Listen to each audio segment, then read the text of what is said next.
Good morning.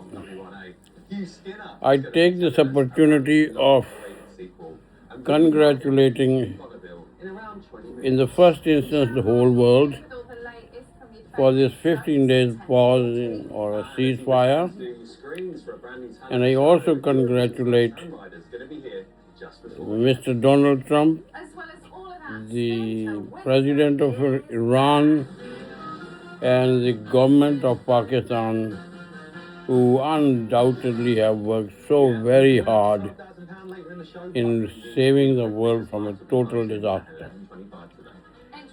But at the same time, I would request my anchors or any anchor in the world that you need to play an effective and constructive part. You do not need to show your wisdom, because that will not do nothing, but that will create differences.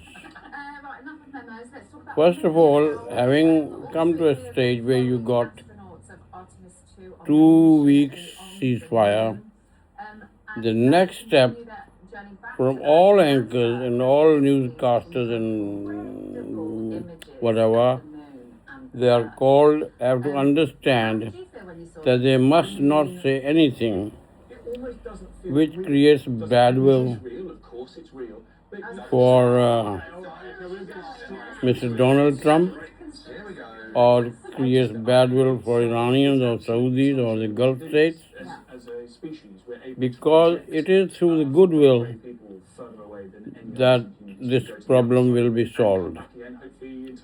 So those of you who say America has won and somebody says Iran has won, it's not a victory. The victory is the fact that you have agreed to cease fire and work for 2 weeks to prepare an effective and constructive peace treaty, which will make sure that every single country in the Middle East is safe.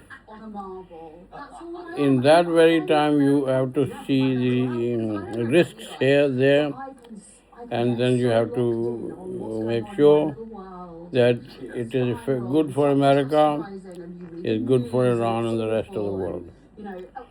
Because I tell you honestly, that today you may have 150 or 100, 200 countries, and we might say we are separate nations, but the real fact is that this world is no longer separate countries, because what happens in one country affects the other country. So what we have to do is to create a goodwill, a lasting peace, appreciating the problem of one country or the other, and make sure that we do not have differences, or we do not say things which are wrong, or give make statements saying something bad to America, something bad to Iran, something bad to Israel. That will not help. I think that some of the people, because sometimes Mr. Donald Trump, obviously he's been a businessman at the top of the affairs, he's got his effective style, his strong speaking style. Obviously, it doesn't mean that he is a bad man. Now, let me tell you, if you are the president of the country and you got 200 or 2,000 advisors around you, or ministers around you, or Secretary General of the United Nations, the British Prime Minister, and the French President. Now, all these people, and more so the American advisors and the military, contacts Mr. Donald Trump. They advise him, he listens to them. Somebody else advises him, he listens to them. Somebody else advised him. He listens. On the other hand, somebody is throwing bomb this way or the other way. And what happens then, that what we think Mr. Donald Trump is doing is not one man Donald Trump. It's the administration who's advising him. And the fact is that suddenly a problem emerges. Most of the people do not have an understanding of the problem. Just because somebody is your friend, you think he's right, the other is wrong, is not the way.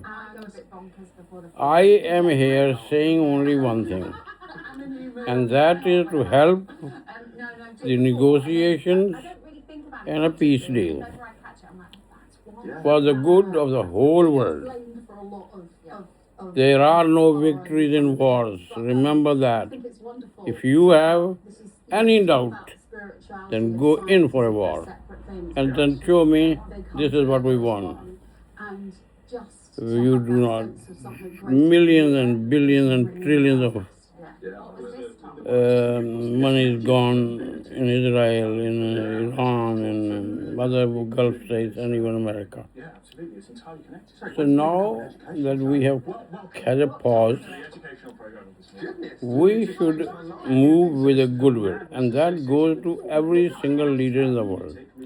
Listen, if it's a matter between Iran, Iraq, and this and that, I would request all the other countries to please refrain from your views on the topic. Because by bringing about different views, you confuse people. I mean, I don't know what story Mr. Netanyahu has told Mr. Donald Trump. That he got convinced and he said, okay, I'll go with you in it. And I have simply no doubt whatsoever. Mr. Donald Trump was not in favor of war. Maybe he did it, but it was not. Things happen in every country. Somewhere there's a dictator and somewhere there's a democracy. So people are affected by circumstances. So I'm not going to go on. I'm going to make, from now on, I make a little summary. The summary is, please do not make a negative talk about Iran. Do not talk bad about America or Pakistan or the Gulf states or anywhere. You keep yourself to yourself. Let America, Iran, Pakistan, and the other affected countries take a role. Let's keep our wisdom to ourselves. And when something very bad is going to happen, like last night, when I probably did 3 vlogs in one day, which was basically asking Mr. Donald Trump not to go that far, because if he did go, it would be the worst thing that anyone can do. So first of all, I thank the President of Iran and his team for agreeing to a peace deal. At the same time, I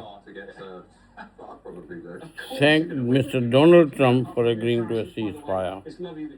And I thank Pakistan for playing a very, very effective role. I knew how Mr. Da was going from one place to another, what he was talking, how he was talking, because I personally know him a little. But that is when we were students. He's a very hard-working young man. He was young, but I only remember him as a young man. He looked young, but lately, in this last 15, 20 days, Mr. Sarkdar has worked very, very hard. He had to count every minute that was going through. And obviously, you all saw him fall down. I know it was, you can say it was a trip, but you don't trip. I could see the tiredness. I'm a mind reader, I'm a face reader as well. So I thank Pakistan government More so Mr. Sagda, because he was on the go, and I feel sorry for him. I think he needs at least a week will be too much because he's got 2 weeks to do the deal. At least a couple of days off where he can relax, but maybe he will not sit down because that's probably not his nature. So Mr. Sagda, do the best that is there.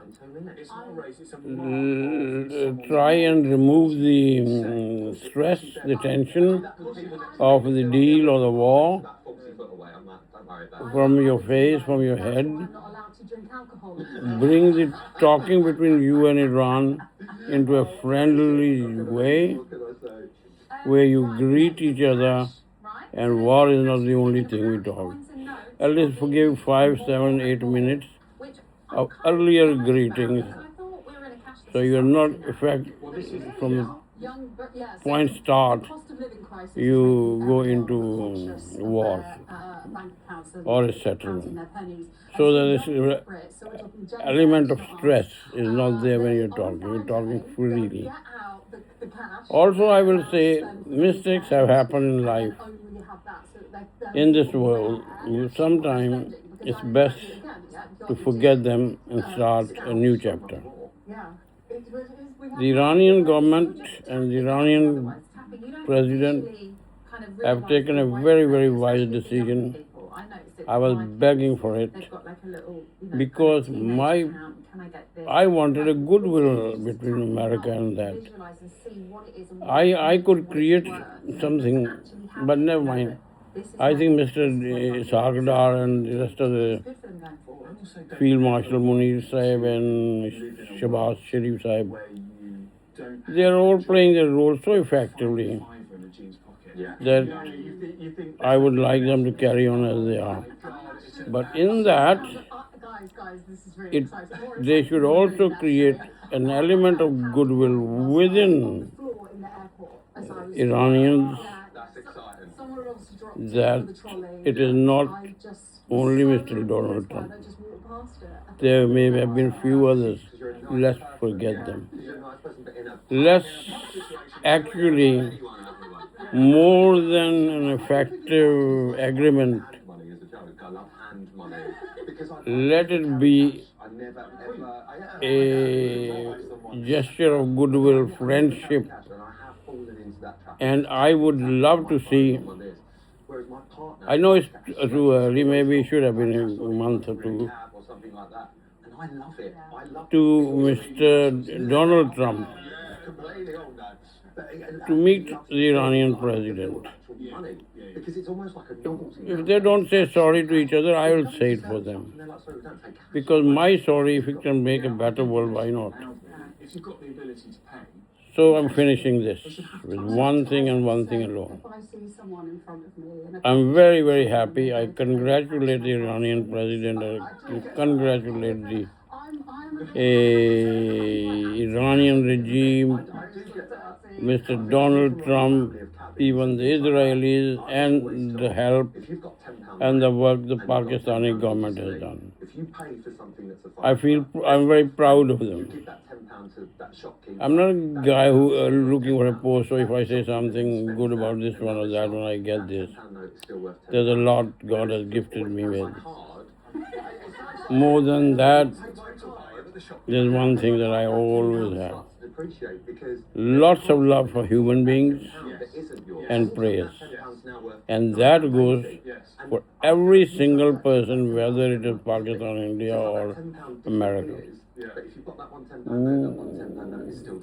They're all human beings. We were all, when we were born, we were kids, children. You know, what 1-day-old child, whether it's Christian, whether it's Muslim, Hindu, they don't know. Only who brought them up gave them what the identity that they have. But it doesn't matter the identity. Learn to love. Learn to solve the problem when it shows its heads up. It is that which will save.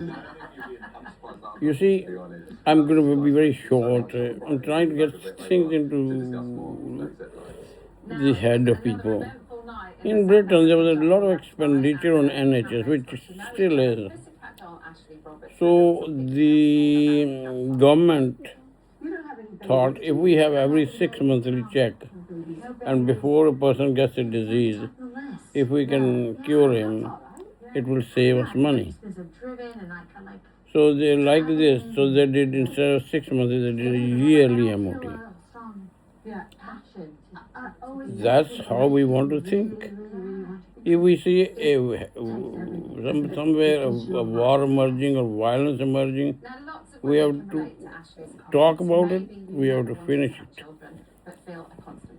And actually, because a lot of people have no idea how they should look at the world, and I'm sorry to say that.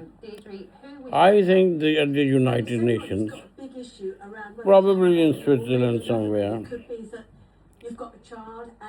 an analysis should be done of each country in the world by people who are going to spend good time in looking at it. We need to know the problem of each country. We need to know what might happen, what might not happen. We need to know their economic position. We need to know how much we have to put in to get that economic problem over. It's like this. There should be a chapter, a book, not a book really, where you look at it and immediately you know this is in a summarized form, like you have index to anything. And so we look at the wall and there's a chart which tells us this country, there's 6 problems. And then we make a committee which acts on them. Anyway, let's forget this. I will talk on this later. But for today, my heartfelt congratulations to all the parties, without exception, for stopping and agreeing to a ceasefire for 2 months, not 2 months, 2 weeks, and then to sign a peace agreement. But while you go with these 2 weeks, every one of you should show a gesture of goodwill towards each other if you really want this thing to work. So thank you very much, my dear friend, my brothers, it doesn't matter which place you are and what country you are. I can wish well. Even it's a plant, and it is going down. I normally pick up a jug of water and put the water so it doesn't die. Or even animals, if you came here in England particularly, you see how much care they do for the animals. So why not for ourselves? Anyway, I thank you. And I thank you again and again and again. God bless you. Never tread on the path that we have left. Now let's move this forward to the peace and forget everything. One of the biggest losses America have done in this war is that they have united the people of Iran. I think America and Israel were of the view that if they attack, Iran will fall just in a few days or hours. But they found it is not so. And the people, those people who had certain goodwill for America or opposition in Iran joined hands with the Iranian government. But they are all human beings. They all wish their country well. You wish your country well. So understand when America does something for its country which is good for it, or Iran does it, we have to see that somewhere along the line we get there where we satisfy America and America satisfy Iran or whichever country it may be. I'll take leave. I feel like saying thousands of times thank you to all of you because you have made me feel very happy. Because I tell you truthfully, I don't even like to see someone killed on a television, let alone on reality. In reality. Thank you once again. God bless you all. Thank you, thank you, thank you.